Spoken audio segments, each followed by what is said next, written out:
Could Ed Orgeron's words at the SEC Media Days be prophetic? We'll tell you coming up in just a second. I'm Dan Patrick. The way I Dan Patrick people is with the lines just above my forehead. Just like a nice, easy golf swing. You gotta tap that in. Just tap it in. Just like Dan Patrick would. The Dan Patrick Hush 101. The 8 Ball FM.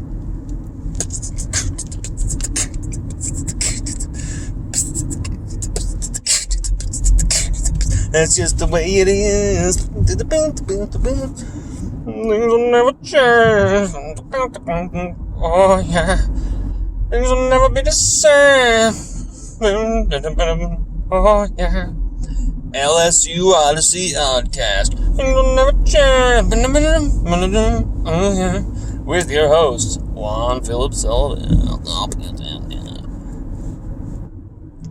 What is up, everybody? It is your host, Lon Philip Sullivan. Yes, that's Bruce. We got Bruce in the studio, on the keyboards, on the piano.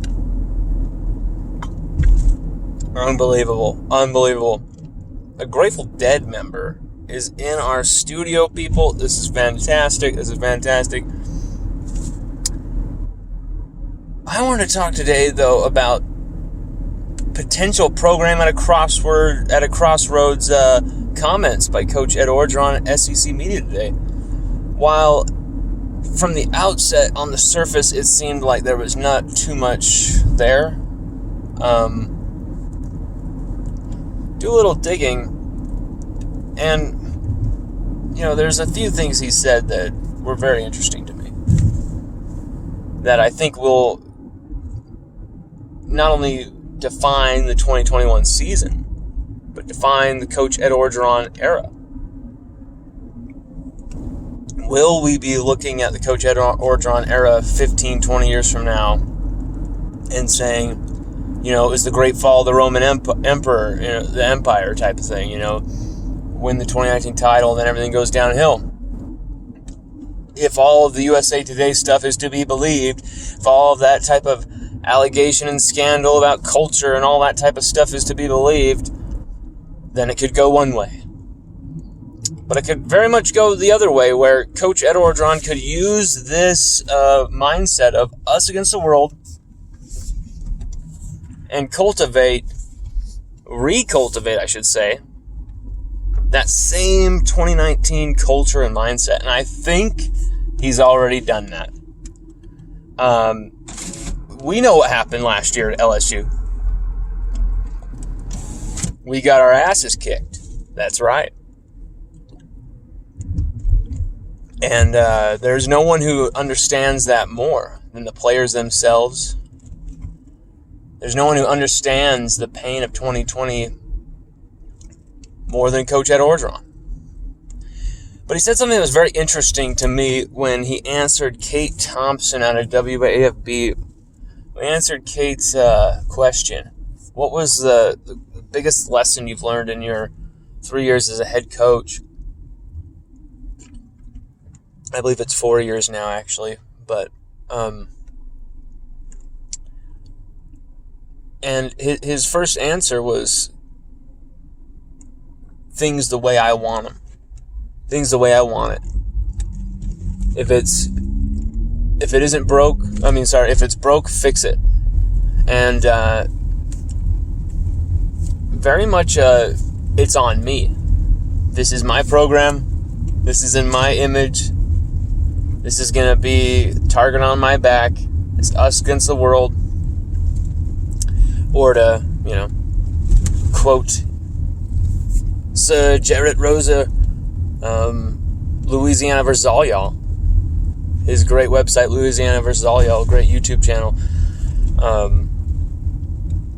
It's a slogan that Coach Ed Orgeron's going to probably be preaching this season, this off season, to his players.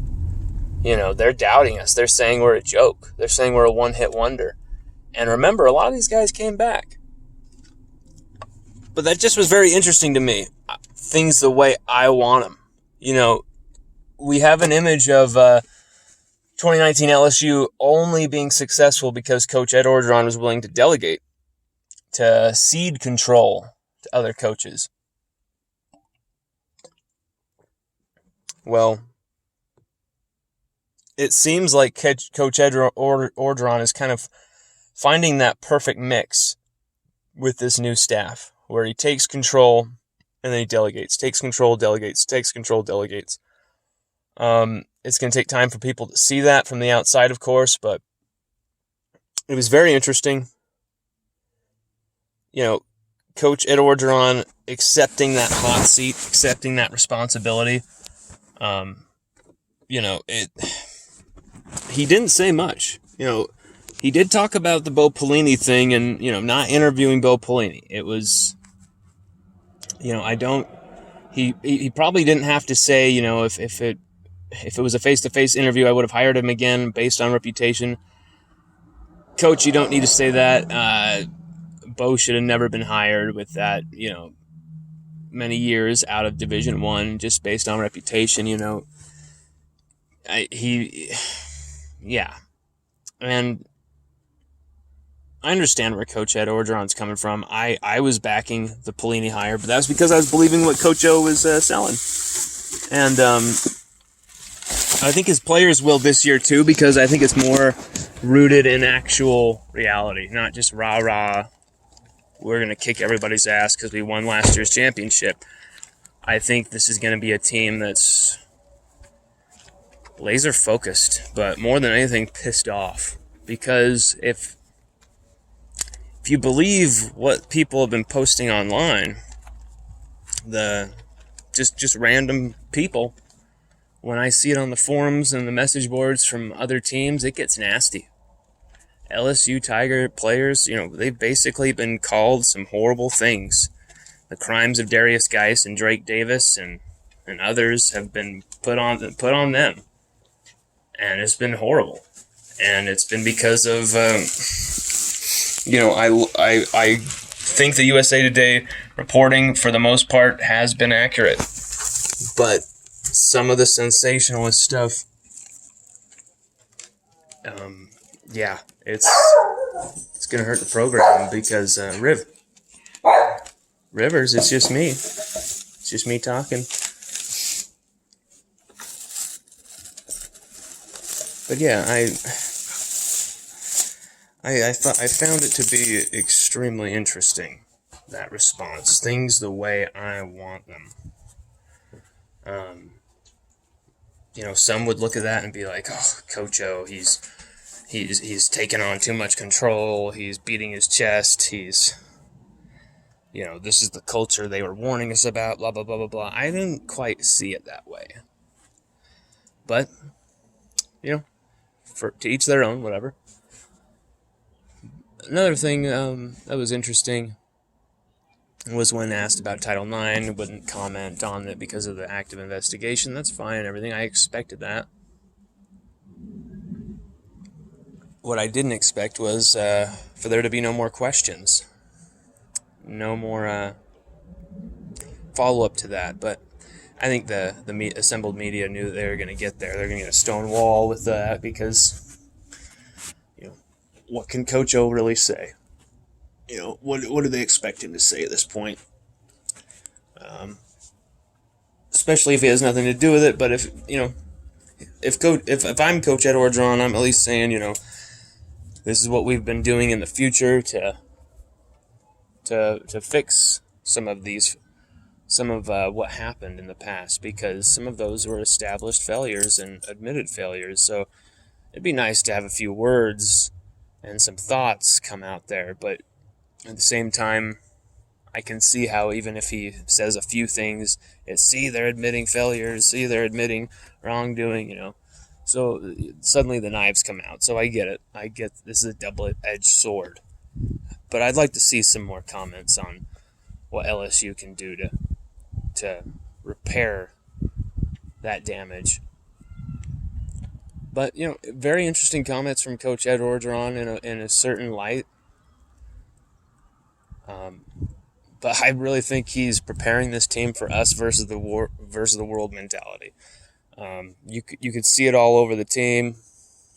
You could see it all over Derek Stingley Jr., Austin Deculus. This team are ready to make some type of extreme statement on the football field. When Coach Ed Orgeron was talking with Roman Harper and someone else with NFL Network, and they said, FCC Network, and they said, winning cures all. It might, but at the end of the day, these kind of crazy reports keep coming down. If they finally get some evidence to them, it's going to be intense. But so far we've seen little evidence of any sort of wrongdoing from Coach Ed Orgeron. So I can't, until they actually show something, there's no hot seat. The only hot seat is really 5-5. If that happens again, that's the only hot seat. But not interviewing coaches again. But he's never going to do that again. So Coach Ed Orgeron needs a lot of credit though for learning from his mistakes, fixing those mistakes, owning up to them.